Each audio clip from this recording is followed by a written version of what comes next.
Assalamualaikum warahmatullahi wabarakatuh. Pada video kali ini saya akan menjelaskan tentang perencanaan pengelolaan hasil tes, men-skor dan menilai.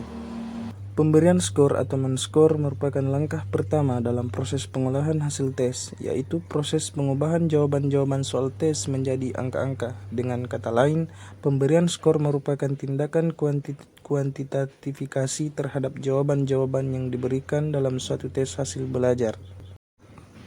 Yang selanjutnya adalah bagian B, menilai. Yang dimaksud dengan menilai ialah kegiatan membandingkan hasil pengukuran atau skor, sifat suatu objek dengan acuan yang relevan, sedemikian rupa sehingga diperoleh suatu kualitas yang bersifat kuantitatif. Sebagai hasil penilaian sifat suatu objek berupa kualitas yang bersifat kuantitatif yang diberi simbol agar lebih dipahami. Simbol yang dipakai dalam penilaian untuk menyatakan nilai tersebut dapat berupa angka dan huruf.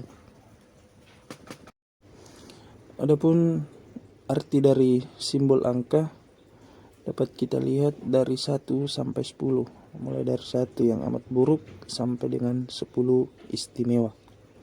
Kemudian untuk simbol huruf E sampai A, E gagal sampai A dengan nilai amat baik. Kemudian selanjutnya kita beralih ke bagian C, yaitu perbedaan antara men-skor dan menilai. Sebelum melakukan pengolahan dan konversi data hasil penilaian, terlebih dahulu harus dibedakan pengertian skor dan nilai. Pada umumnya, antara skor dan nilai dianggap mempunyai pengertian yang sama, padahal keduanya mempunyai arti yang berbeda. Skor adalah hasil pekerjaan menyekor atau memberi angka yang diperoleh dengan menjumlahkan angka-angka bagi setiap soal tes yang dijawab betul oleh siswa. Sedangkan nilai adalah angka atau huruf ubahan dari skor yang sudah dijumlahkan dengan menggunakan acuan tertentu, yakni acuan norma dan acuan patokan atau standar. Kemudian yang selanjutnya adalah bagian D, pengelolaan atau analisis skor. 1. Catatan harian keterampilan siswa. Bahan dasar yang seharusnya dimiliki oleh setiap guru untuk membuat penilaian kompetensi keterampilan di buku rapor adalah catatan harian keterampilan per peserta didik untuk setiap indikator kompetensi dasar atau KD keterampilan. Catatan ini dituangkan dalam format daftar cek atau skala penilaian. Format ini dapat dirancang untuk diisi oleh 3 pihak, yaitu pelaku keterampilan atau diri peserta didik itu sendiri, pengamat atau teman sejawat, dan guru. Format ini harus dilengkapi dengan rubrik penilaian yang menjadi acuan kerja penilai. Dengan tersedianya rubrik penilaian memungkinkan peserta didik mampu mengisi format sehingga menutup keterbatasan waktu guru mengobservasi per siswa. Yang kedua, rekap skor per KD keterampilan. Nilai capaian kompetensi keterampilan yang diperoleh dari setiap indikator perlu direkap menjadi nilai kompetensi keterampilan peserta didik tiap-tiap KD. Nilai ini perlu diupayakan dalam skala 1 sampai 4 dan dapat dibandingkan dengan nilai KKM untuk tiap-tiap KD. Apabila peserta didik tidak mendapatkan nilai sempurna pada KD, harus dilengkapi dengan deskripsi bagaimana yang belum sempurna, sehingga dalam rekap skor nilai per siswa per KD keterampilan berisi angka dengan skala 1 sampai 4.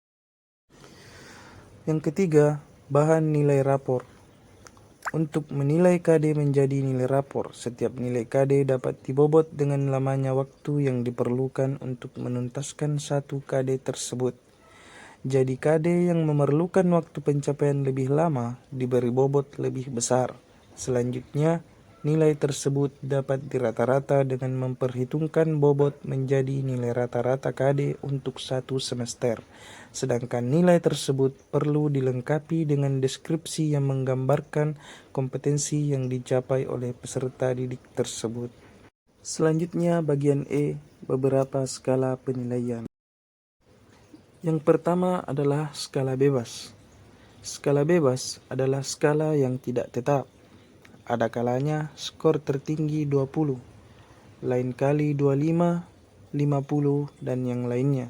Semua tergantung dari banyak dan bentuk soal. Jadi, angka tertinggi dan skala yang digunakan tidak selalu sama. Kemudian, skala 0 sampai 10. Pada umumnya, para guru cenderung menggunakan skala 1 sampai 0 dalam memberikan penilaian terhadap siswa. Ini berarti bahwa siswa yang mendapat nilai 10 adalah yang tertinggi, sedangkan sebaliknya, siswa yang mendapatkan nilai 0, maka siswa mendapat nilai yang terendah atau bisa dikatakan buruk. Skala 1 sampai 100. Dengan menggunakan skala 1 sampai 10, maka bilangan bulat yang ada masih menunjukkan penilaian yang agak kasar. Sebenarnya, ada hasil prestasi yang berada di antara kedua angka bulat itu. Untuk itulah, maka dengan menggunakan skala 1 sampai 100, dimungkinkan melakukan penilaian yang lebih halus, karena terdapat 100 bilangan bulat. Misalnya, angka 6,4 dalam skala 1 sampai 10 biasanya dibulatkan menjadi 6. Tetapi dalam skala 1 sampai 100, angka ini bisa dituliskan menjadi angka bulat. Angka bulat yaitu 64. Jadi terkesan lebih bagus. Kemudian yang selanjutnya, skala huruf. Selain menggunakan angka, pemberian nilai dapat dilakukan dengan huruf A, B, C, D, dan E. Jarak antara huruf A dan B tidak dapat digambarkan sama dengan jarak antara B dan C, atau antara C dan D. Penggunaan huruf dalam penilaian akan terasa lebih tepat digunakan karena tidak ditafsirkan sebagai arti perbandingan. Huruf tidak menggambarkan kuantitas, tetapi dapat digunakan sebagai simbol untuk menggambarkan kualitas. Oleh karena itu, dalam mengambil jumlah atau rata-rata akan dijumpai kesulitan. Padahal, dalam pengisian rapor, kita tidak lepas dari pekerjaan mengambil rata-rata nilai. Bagian F, macam-macam acuan penilaian. Macam-macam acuan penilaian yang dipakai dalam suatu penilaian sifat suatu objek dibedakan menjadi 1. Penilaian acuan patokan atau PAP. Yang dimaksud dengan penilaian acuan patokan atau PAP adalah suatu penilaian yang memperbandingkan prestasi belajar siswa dengan suatu patokan yang telah ditetapkan sebelumnya, suatu prestasi yang seharusnya dicapai oleh siswa yang dituntut oleh guru. Teknik atau metode pengolahan ini berdasarkan asumsi bahwa kompetensi yang harus dipelajari oleh peserta didik mempunyai struktur hierarki. Artinya, masing-masing taraf atau tingkatan materi dari masing-masing kompetensi harus dikuasai. Untuk menentukan suatu patokan penguasaan bahan pelajaran yang merupakan kompetensi dalam suatu PAP perlu diperhatikan syarat-syarat. 1. Seorang guru harus mampu mengidentifikasikan tujuan instruksional secara tuntas dari setiap mata pelajaran yang diampunya dan merumuskan secara tepat, sehingga tujuan instruksional tersebut benar-benar operasional. Yang kedua, seorang guru mampu menyelenggarakan program pembinaan dan pengayaan yang memadai.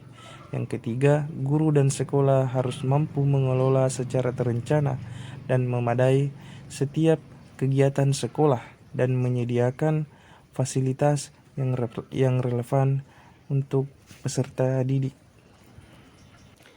Penilaian acuan norma atau PAN. Yang dimaksud dengan penilaian acuan norma atau PAN adalah suatu nilai yang membandingkan hasil belajar siswa terhadap hasil belajar siswa lainnya dalam kelompoknya. Dengan kata lain, adalah penilaian yang membandingkan hasil belajar siswa dengan prestasi yang dapat dicapai oleh siswa dalam kelompoknya. Jadi, dalam PAN, suatu prestasi yang dapat dicapai oleh siswa dalam kelompoknya baru dapat ditetapkan setelah suatu pengukuran dilaksanakan. Baik, mungkin hanya itu yang dapat saya sampaikan. Kurang lebihnya mohon dimaafkan. Assalamualaikum warahmatullahi wabarakatuh.